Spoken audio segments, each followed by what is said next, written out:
Pennsylvania is chocolate heaven. I got to tell you, having a good old trip. Now, I have to the ask, back when I was an actor and I was on tour with Broadway shows like A Chorus Line and Hello Dolly and Chicago the Musical, at some point we would play through, believe it or not, Hershey, Pennsylvania, because there was a theater there. And the thing we stayed at the Hershey Lodge, which everything is Hershey everything, as I recall. And there were even the street lamps were actually in the shape of Hershey Kisses. Do you still see those? It is still that way. That's exactly I love right. It is so cool. We went up to the Hershey Hotel. Of course, like you said, there's a Hershey theme park, the Hershey Lodge, the Hershey Hotel. It's Hershey, Hershey, Hershey. But we went up to the Hershey Hotel where you have to say it with a little crisp speak because it's about $500 a night to stay there. So we thought we could afford to go to the lobby today. So we went in the lobby. Mom and I took some pictures, walked around, and it is absolutely gorgeous out there. But it's a lot of fun. Mom bought the T-shirt so she can say that we were at the hotel. We didn't stay there, but we went to visit the hotel. But it was a lot of fun. It was a good time. Wow, $500 a night. Well, that's more than they used to charge us. Eek. Well, wow. That's, like I said, that's the hotel. The lodge is a little different. It's a little cheaper. Oh, I must have been at the fancy hotel lodge. up on the hill. Yeah. Yes. So. Yes. Yes, travelers make note. There's a difference. Exactly. And you may hear in the background because I'm in the hotel room today, so we have Mom in the background. She's my subtle co-host. She may chime in from time to time. And we have a little Randy says hi, Mom. Hi. and we have, of course, our good friend Tony Guadagnino. He is a new media sponsor on the show. He's shouting us out. He does great social media advertising, so he's been doing it for my show. I'm so happy to have him on. He's listening in and says, yeah, I can hear Mom, so that's good. Excellent. Wonderful. So how have you been? What's been going on with you? I've been busy. Well, obviously we can talk politics a little bit. Now, for people who may or may not know the Randy Report, therandyreport.com, easy place to find me, therandyreport.com. I talk about pop culture, politics, and entertainment of interest to the LGBT community every day. And so politics is a big part of what I deal with. And so last week was kind of an adventure for me because we had the awesome, wonderful, spectacular presidential debate. I describe it that way so you can imagine whose side I'm on.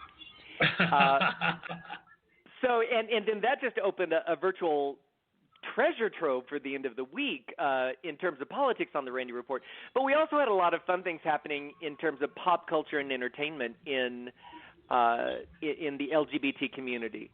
And I know you're great. This is one of the things I love about Left of Straight is you're like me and you support a lot of out musicians, which I think is really important. There's not a huge amount of platform. I mean, even Out Magazine puts straight people on the cover of Out Magazine, which is still a thing to me in my head that I have to wrap around. I'm like, hello, can we put some gay people on the cover of Out Magazine? Right, isn't that a little strange? It's a little strange. But I love promoting out musicians, and there's so many out there, and they don't get the exposure, and I always am of a mind that the more that they're out there, the more that people are going to find them. That's going to help them move to the next level. And so, I'm a big supporter of Alex Newell, who you remember from the TV show Glee. He actually was discovered, I think it was the third season of the show. They did a kind of reality show contest to get to be on the show, and he was discovered through that, and he was brought on to the show as a transgender character, which it just constantly blows my mind, the amount of exposure, how quickly it's snowballed for us, not only LGB characters on TV, but transgender characters, and it's absolutely fabulous because that's how we get to acceptance is through visibility. Anyway, fast forward to today, and last week, Alex Newell, whose new single was produced by The Knox, put out not only the single but the music video, and the name of the song is Collect My Love, and he's working with the Centers for Disease Control and Prevention to use the song and the music video to get the word out that men should, quote, start talking, stop HIV. And that's actually the name of a new campaign for the CDC. Start talking, stop awesome. HIV. And what it does is they're looking to reduce new HIV infections among gay, bisexual, and other men who have sex with men by encouraging open discussion about the different ways that you can combat HIV and the spread of HIV between sex partners. And so in the music video, it's at a club, and people are having a good time, and we follow like 3 different couples, and we see the way that they responsibly deal with the idea of dating and then coming to an intimate situation. And at one point, one couple brings up condom use, another one brings up the idea of using PrEP, and the third couple actually shows the couple doing home HIV testing kits side by side so that they're being responsible. It all sounds kind of clinical, but it's actually a really fun video. And the other thing that I really want to this caught my eye was that the video, there are attractive people in the video, but it's not like super unattainable icons like from the pages of Men's Fitness or something. The guys in the club dancing in the music video are good-looking guys, but there's all kinds of guys, and there's all different kinds of diversity. There's bears, there's Twinkies, there's older men, there's younger men, and so they also are putting this kind of like pro-everybody message out there that everybody is attractive and everybody can date and everything. Because a lot of times some of these things get into these ideals of perfection, these beautiful people that you sit there and go, well, at least I would. I'd go, well, they wouldn't even look at me, so that I can't even relate to this. So it was a fun music video, and I thought that I really like the song. Alex is a great singer. He's put out some great music. I think he's got a great career going on.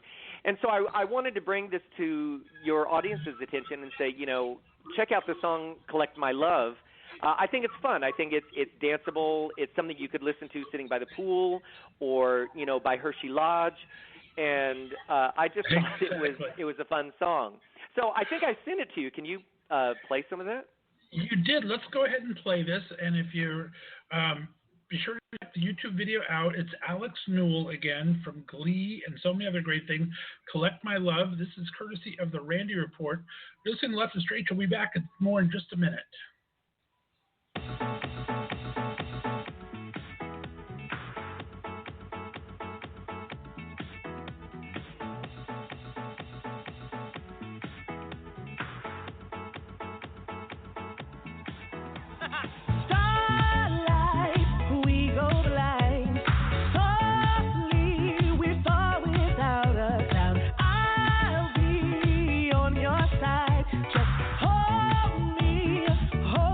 Hold me down.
How fun is that? We are back. That is Alex Newell with Collect My Love. Thank you, my friend. That's a lot of fun. I love that song. Yeah, I like it too. I like him.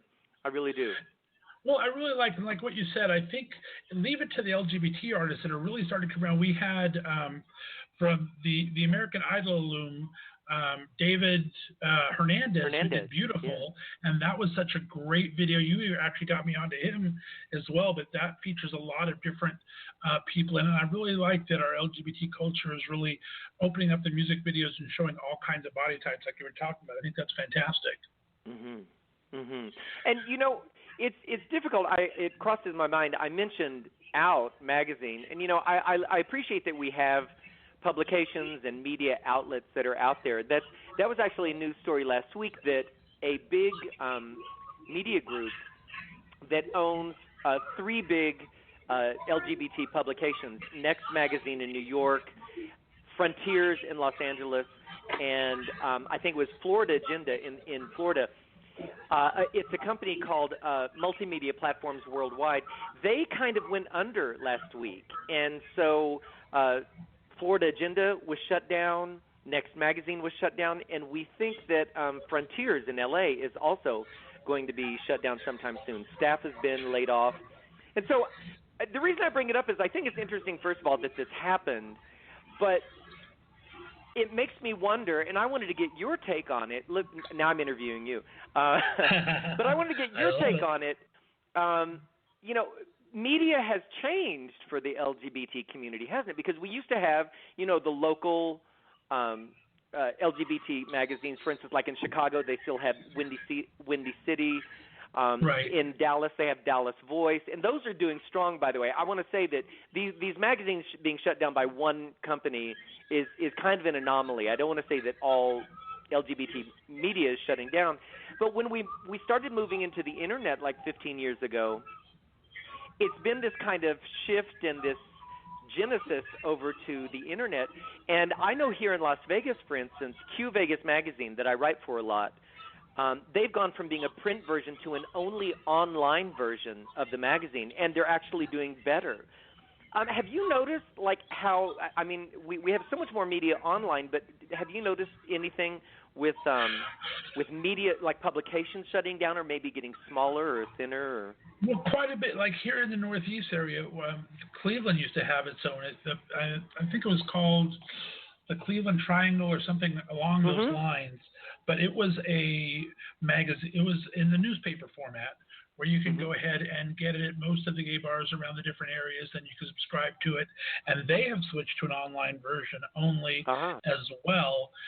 Erie, there's a great guy who he works his butt off for Erie because he sells ads like crazy. And it still comes out in a paper form, but it's like the regular 8.5 by 11s fold in half, but it's full color. He does all the folding and stapling. He mails it out all over the area. So he works his butt off to get that done. But that still goes well. And it's funny, a lot of the big magazines, because I remember Frontiers when I was out in LA forever ago. That was a pretty big magazine with a lot of ads in it. Yeah. Not only for bars and clothing and things like that, but I remember there was escort ads and everything else. Like there was a big personal section as well. Absolutely. But I'm surprised that it's gone so far down. I hope that one kind of survives because that was a big magazine at the time. Yeah, it is kind of interesting. We have. Go ahead. I was going to say back in, I think it was 2009, the Washington Blade, which was just a huge LGBT publication, very important to the Washington, D.C. area. It shut down, and then in 2010, former employees bought the name and the magazine, and they've been publishing for the past 6 years now, and apparently they're doing really well. But it's just interesting to me how these things happen. Also, you know, I think the last time I was on, I mentioned After Ellen, which is a website, a big lesbian-based website.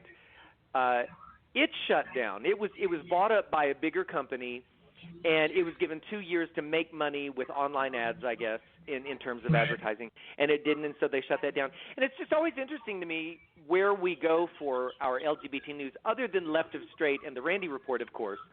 Of course.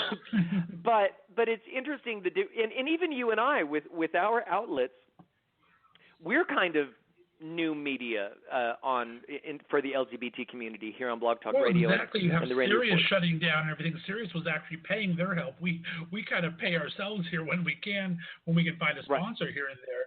But Sirius was the only one really paying for LGBT content. They